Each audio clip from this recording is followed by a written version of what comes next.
After 34 years, the fire training officer for the Hyannis Fire Department is retiring. Hello, I'm Len Gobeil for Barnstable Today.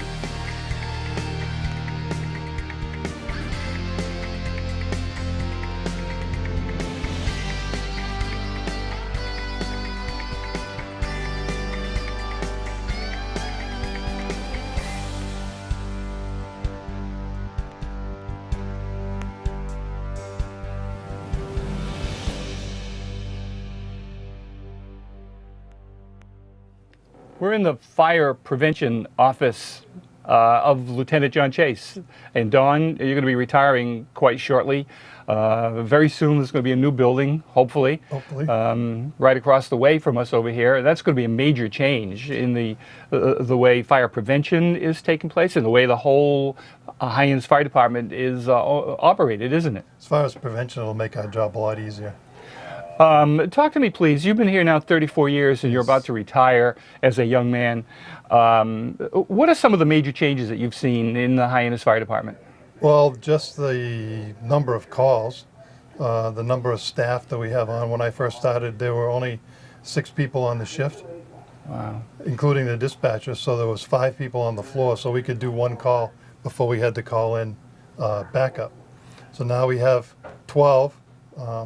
When we first started, we still have the same building. So those 6 people were accommodated very well, but now there's 12 people in the space of 6. Per shift? Per shift.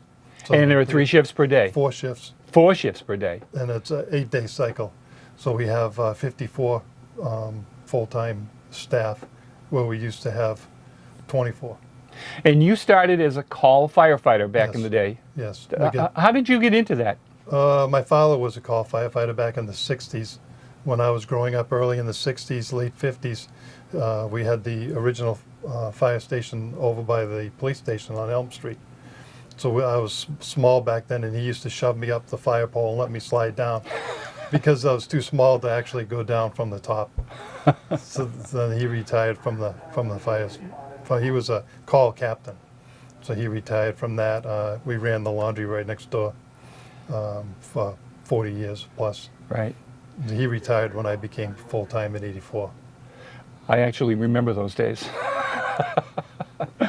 So you graduated from Barnstable High School? Yes. And what happened after that? I went to Mass Maritime, and that's where I started my trip towards the fire service, because we had a lot of first aid classes, and I became an EMT in 79, 78, somewhere around there. Became an EMT and thought this might be a pretty good line of work to pursue. Well, my father had been in the business before.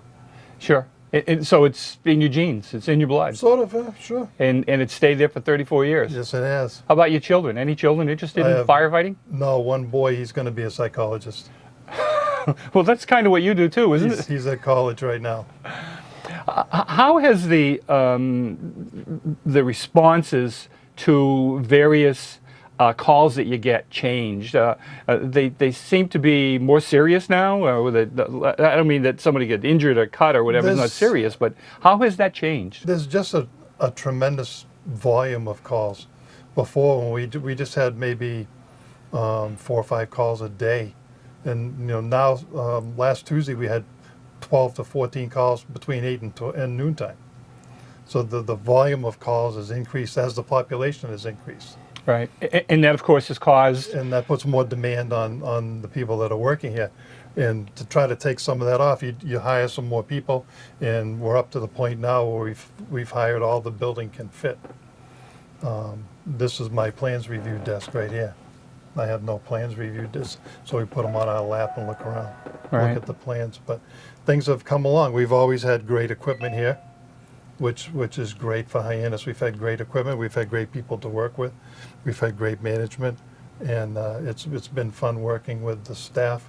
And we've got a lot accomplished, I think, in the district over the last 20. Well, I've been in fire prevention for 23 years. What is your role in fire prevention? Do you go knock on doors and say, hi, we would like to do an inspection and that wire is not good, or this isn't happening, or what is your main job? Basically with commercial establishments, and also we have to inspect houses that are up for resale. That's one of the state requirements, is that any house that's being sold or resold has to have their smoke detectors and carbon monoxide inspected prior to the closing. And how do you know when a house is being sold? Uh, Are you in communications with all the real estate The agents? real estate agents come in and they take out paperwork to make an appointment to have the smoke system inspected, and then they take that paper to the closing. Lieutenant Chase, as time has progressed, you were the fire prevention officer. How many people in your staff right now? When we first had a fire prevention bureau, there was one. He's the deputy right now. And then we had another person, and the two of them, we went up to two, and it's been two ever since until we have a retirement. When Eric Hubler retired about 4 or 5 years ago, then I was on for a while until we got someone else, which is John Cosmo, who's the other inspector. So we usually have two as we go along to cover all hyenas. Yeah, I was just going to say, you're not on the vehicles anymore, and you don't go out on all the calls, but you spend your entire shift making sure that the village of Hyannis is safe for all the residents here by doing a lot of different things. We still have turnout gear in our vehicles, so when push comes to shove, we can still respond with the engines. Because if there's a fire, we have to do investigative work with that. But when, when, say, 2 ambulances are out and the 3rd ambulance goes out and then they have a fire and they need a truck, then it's whoever's here goes on the truck at the time. So we still have to do, not as much granted, but we still have to do the fire work and the ambulance work as well as prevention. So when we talk about the Hyannis Fire Department, you're still a firefighter at heart? Yes, firefighter EMT / fire inspector. Everybody's firefighter EMT. And for the benefit of our audience, you get paid different wages for all 3 of those?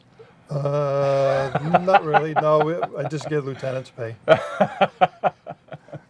But it's a lot of fun. We get to go out and meet everybody all the time, and you get to know, over the years, you get to know all the business owners, which is nice. And way back when, it was always a struggle to get people to come into compliance, and now it's like 99%.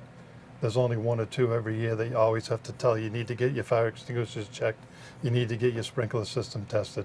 But everybody, the philosophy here has always been, as far as the chief goes, you educate the people first, and you're more likely to get something done without any hassle to the business owner. And that's what we try to do. It's easier to teach somebody what happens if you don't do it than to just go in and yell at them and say, you do this because I said to. Sure. And that doesn't work anymore. You have to do this, and here's why. You take one of the code books and you say, this is why. This is what happened to your patrons if you don't do this. If you don't have your sprinkler system checked and it fails, you're not going to know until you have the fire, and you might lose somebody. So it's always a good idea. It's preventive maintenance. That's what we do. I think, too, as you answer that question, back in the 60s and early 70s, there were people who walked into Hyannis and said, I think I'll open up a store. I think I'll open up a restaurant. I think I'll open up, and I got a little bit of money, and I'll start it, and they just did. Mm-hmm. I think today's merchants are a lot more savvy, as you say, with the code books. Oh, right. And they understand that this is for their protection and this is for their assistance. Well, part of the process, I think, in getting like a business license, so they go through the town, is they say, what are we going to need? Well, that's why we have site plan review. What are we going to need? Well, we all meet together. We're an invited member of the town and site plan review. So we go through the Board of Health and Engineering and the building department, and you get to the fire. Well, if you're going to do this type of business, you're going to need this protection. If you're going to run a restaurant, you're going to need a hood and suppression system. Sure. You're going to need a fire alarm. You're going to need fire extinguishers. But if you're going to run a bookstore, you're going to need something different. Sure. My last question, because we're out of time, is something we were talking about a moment ago. What are you going to be wearing next Wednesday? Well, see, that's the big dilemma. Over 40 years of my life, I've been in a uniform. So everybody around here, it's kind of a joke. What's the biggest thing on your mind? Well, the biggest thing is, what am I going to wear on Wednesday? They say, well, you wear your weekend clothes all the time now. Don Chase, 34-year veteran of the Hyannis Fire Department. Thank you so much for talking to us on Channel 18. Thanks. For Barnstable Today, I'm Len Gobeil.